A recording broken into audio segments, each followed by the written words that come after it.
ensinar aqui hoje. Vai buraco de cada vez. A Sprawl, série só vai pegar ficar aqui quando quiser com uma vez cada braço. Aí o não serve. double leg, Entendeu? aquelas duas pegadas nas pernas, como se fosse um baiano, mas ele vai as duas pernas. Eu vou fazer o quê? Vou fazer o sprawl, vou pegar com o triângulo de caras. Tá bom? Então como é que é, ó? O Rodrigo vai vindo com o double leg em mim. Vai, ó, deixa os pernas, eu desci. Tá bom? Faço o sprawl, ó, desci. Bota esse meu coisa aqui. Detalhe, a mão desse lado, ó, o braço, ó, tem que estar aqui no pescoço do cara, ó.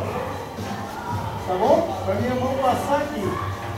E essa outra mão aqui, tá? Pode fazer. Não, vou pegar lá no bíceps dele, vou puxar ele pra dentro, passo a minha mão, fechou, coloca a mão lá, o que eu vou fazer, ó? Vou girar. Até pegar. Tá bom? Pegou? Vou girar. De novo.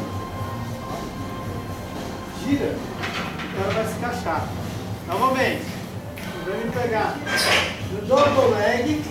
Vai pegar nas duas pernas, ó. Eu pum, dou um sprawl. Minha mãozinha bem encaixada lá. Tá? Pego lá, ó, no tríceps dele. Dou uma puxada. Tá bom? Fecho a mão.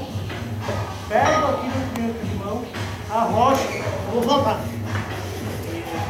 Vou arrochar. Pegou? Arrocha bem cá. A rodada tem que encaixar. Tem que estar bem colado. Isso aí. Olha esse negócio. Tem que estar bem colado. Puxa a mão pra você. Tá bom? Sabe onde é que eu vou? Vai tirar. Pegou? Repete novamente, ó. O cara vai lá atacar lá. Double leg. Atacar nas duas pernas. Dá um sprawl pra trás. E já fica lá. Tá bom? Puxo o bíceps dele, ó. Tá bom? Minha mão tem que estar fora. Bracinho encaixado lá. Peguei. Triângulo de mão. Já dou uma rochadinha aqui, ó. Pega lá, Rodrigo. Quando eu jogar meu quadril pra trás. Ele pega, ele pode pegar na hora da virada, eu só pega você. Ó, não dá, vai girar. Eu não pode chamar. Gravei. Tá bom? Tudo bem. Valeu, Jovi.